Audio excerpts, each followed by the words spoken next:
नमस्कार दोस्तों, और आज हम आपको वरुथनी एकादशी के बारे में बताने जा रहे हैं। वैसे तो एकादशी 24 होती हैं, यानी कि पूरे साल में 24 होती हैं और सभी एकादशी का अलग अलग महत्व होता है। सबसे जो एकादशी महत्वपूर्ण मानी गई है उसे ज्येष्ठ जो मास होता है उसकी निर्जला एकादशी को माना जाता है।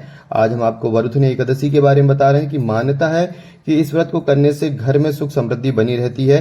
साथ ही वरुथनी एकादशी का व्रत करने से व्यक्ति को सभी पापों से मुक्ति भी मिल जाती है।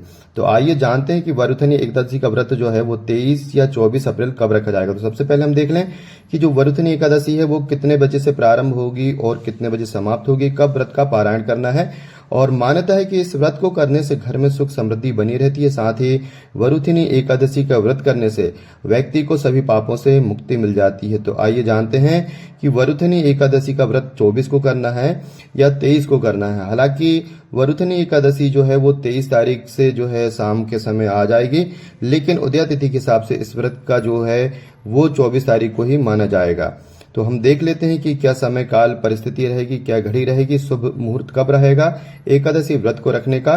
तो वैदिक पंचांग के अनुसार वैशाख कृष्ण पक्ष की एकादशी तिथि का आरंभ जो है वो 23 अप्रैल को शाम में 4:44 पर होगा और एकादशी जो तिथि है उसका जो समापन होगा वो 24 अप्रैल को दोपहर 2:31 पर होगा। ऐसे में शास्त्रों के अनुसार उदय काल में तिथि होने पर ही व्रत करना चाहिए, यानी कि जो उदय काल में तिथि पड़ती है, यानी कि जब सूर्य का उदय होता है उस समय जो तिथि होती है भला ही वो थोड़े समय की हो, लेकिन उस तिथि को उस दिन पूरे दिन के लिए माना जाता है। इसी कारण 24 तारीख को ही ये जो है उस व्रत को करना चाहिए। इसलिए वरुथनी एकादशी का व्रत 24 अप्रैल को किया जाएगा। वहीं वरुथनी एकादशी व्रत का पारण जो है वो 25 अप्रैल को द्वादशी तिथि में सुबह 5:45 से 8:23 के बीच में करना उत्तम होगा। तो जो एकादशी का व्रत होता है उसको द्वादशी के दिन उसका व्रत का पारण होता है। तो इसके लिए जो शुभ मुहूर्त है वो 5:45 सुबह से लेकर के 8:23 के बीच में आप व्रत का पारायण कर सकते हैं। वरुथनी एकादशी व्रत पूजन सामग्री, यदि आप वरुथनी एकादशी के दिन व्रत कर रहे हैं, भगवान श्री विष्णु का पूजन कर रहे हैं, तो किन चीजों की आवश्यकता होगी, जिसमें तुलसी के पत्ते जो है वो भगवान को अति प्रिय हैं, लेकिन ये आप एकादशी के दिन ना तोड़ते हुए एक दिन पहले ही तोड़ लें। इसके साथ में पीले फूल हैं, धूप है, दीप है, फल है और पंचामृत, दही का पंचामृत बना सकते हैं। भोग में खीर बना लें, बहुत अच्छा है। फलाहार सामग्री भी रख सकते हैं। पीला वस्त्र और भगवान को चंदन अति प्रिय है। वरुथनी एकादशी व्रत की पूजा विधि, यानी कि किस प्रकार भगवान की पूजन करना चाहिए। व्रत रखने वालों को 10वीं तिथि की रात यानी कि आज से ही सात्विक भोजन करके एक समय ही भोजन करना चाहिए। नंबर 2, ब्रह्मचर्य का पालन करें और मानसिक रूप से व्रत का संकल्प लें, यानी कि जो है वो भगवान के व्रत करते समय जब आपने 10वीं जो आपकी तिथि है उसके शाम से आपको इन नियमों का पालन करना है।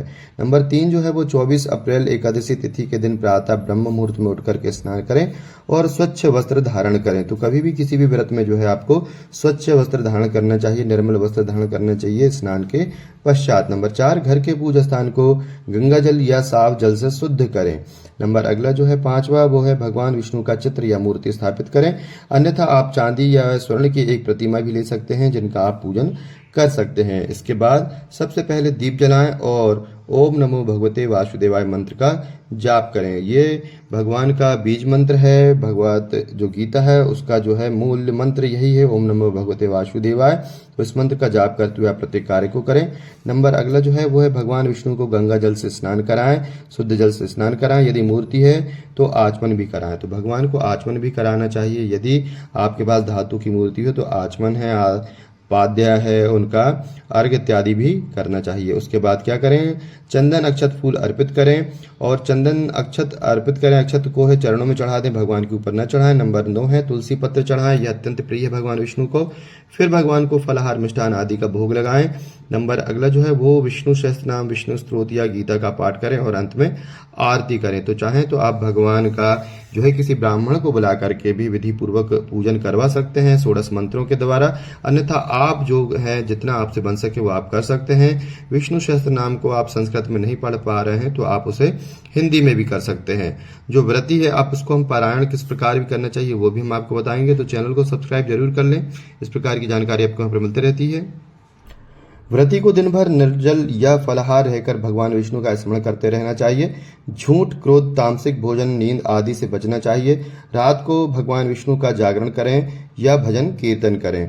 अब द्वादशी जो व्रत है, द्वादशी पर व्रत का पारण यानी कि द्वादशी व्रत पर किस प्रकार व्रत को खोलना चाहिए।